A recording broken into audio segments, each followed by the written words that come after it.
The turbulence hit like a hammer. The plane jolted midair, oxygen masks dropped, and the sound of panicked screams filled the cabin. At 37,000 feet over the Pacific, Flight 278 had just gone from calm to chaos in a heartbeat. The captain's voice crackled over the intercom, strained but steady, "Ladies and gentlemen, please remain seated. We've encountered a sudden engine issue, our crew is handling it." Row 18, Seat F, that's where she sat. Dark hair tied in a low bun, plain jeans, leather jacket, nothing about her screamed military. Just another passenger, quiet, unreadable, watching the situation unfold with eyes that didn't flinch. But her hands trembled once. Not out of fear, out of calculation. She'd heard the subtle shift in the engine tone before the turbulence even started. She knew what that meant. The right engine was failing. She unbuckled her seatbelt, ignoring the "fasten seatbelt" sign. A flight attendant rushed toward her, wide-eyed. "Ma'am, please, you need to sit down." Her voice was calm, clipped, command-trained. "There's a secondary fuel line rupture. I need to speak to the captain. Now." The attendant hesitated. "You can't just. Now." The word landed like a weapon. There was no room for argument. Moments later, she was at the cockpit door, her ID held low so only the co-pilot could see. His eyes widened. The laminate bore the faint outline of wings, not commercial, not civilian. Classified. The captain glanced back, disbelief tightening his face.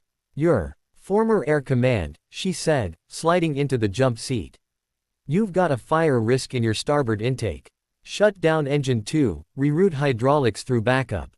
Trust me." He did. Maybe it was her tone, maybe her eyes. Either way, his hand moved to the switches, and the right engine whined down. The shuddering ceased, replaced by the deep hum of one remaining engine. The fire alarms went silent. The cabin steadied. Passengers sobbed in relief. Flight attendants whispered prayers. She exhaled once, slow and controlled. "You're stable now. Nearest landing option is Wake Island." The captain nodded. "Who the hell are you?"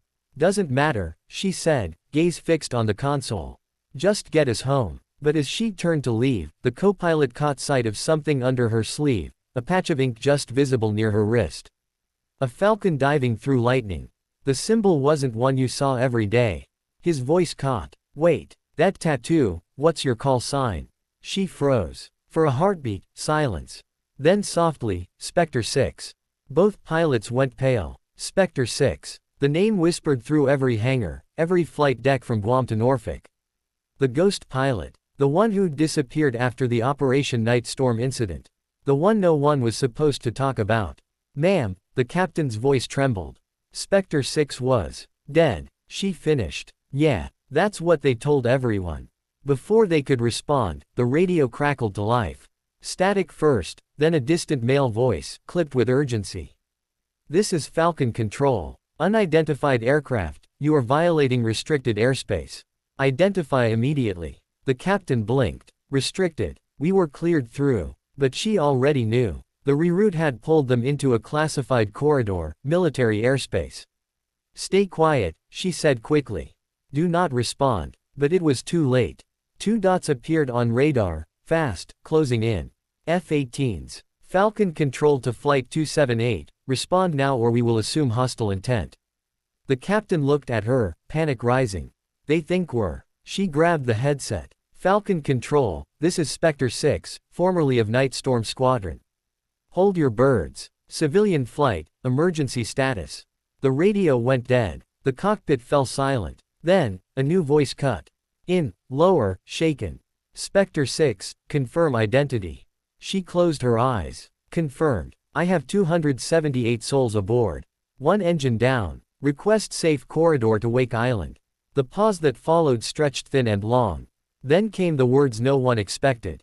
"All F-18s, break radio silence. Escort Flight 278 to Wake Island. Do not engage. Repeat, do not engage." "That's an order." The captain's mouth fell open. "They just broke silence, for you." She didn't reply. Her focus stayed on the sky ahead. Through the window, the faint silhouettes of two F-18s appeared, sleek and deadly, flying in tight formation beside the wounded jet. The sun caught their wings, a shimmer of silver and shadow. Passengers below pointed, gasped, whispered. To them, it was a miracle. To her, it was memory. An hour later, the plane touched down at Wake Island. Emergency crews rushed in. The passengers clapped, cried, thanked her as she moved quietly through the aisle. But she didn't stop. The captain caught up to her by the jet bridge. "You saved us. The least you could do is tell me why the Navy just bent protocol for one woman." She gave him a faint, tired smile. "Because they still owe me a ghost." Outside, the F-18s landed too, engines roaring to a stop.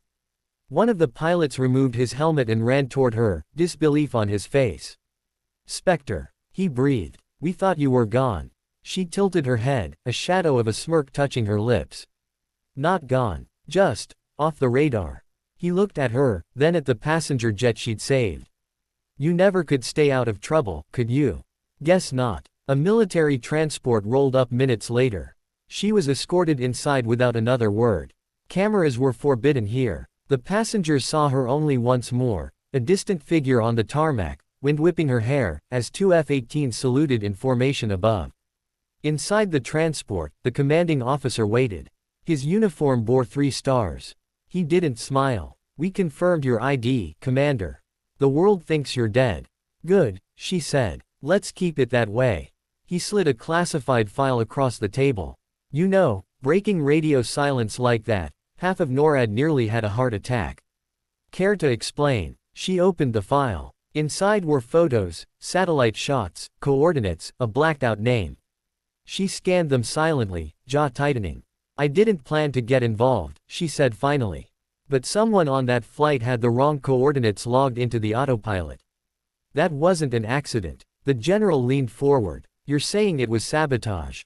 Her eyes met his. Cold. "Certain. Yes, sir. Someone wanted that plane to disappear. And I just ruined their plan." He sat back, studying her. "You still attract chaos, Commander." She smirked faintly. "No, sir. Chaos just has a habit of following me home." Outside the hangar, the F-18s roared back into the sky, cutting clean lines through the fading light. The world would never know what really happened on Flight 278, how one silent woman had saved them, or why 2 fighter jets had broken one of the oldest rules in the book just to protect her. To the passengers, she was just a mystery hero. To the pilots, a legend reborn. But to those who knew her story, to those who'd seen the mark of the falcon on her wrist, she would always be Specter 6. And somewhere, far above the Pacific, her old call sign echoed once more through encrypted channels, like a ghost returning to the sky. Specter 6, active.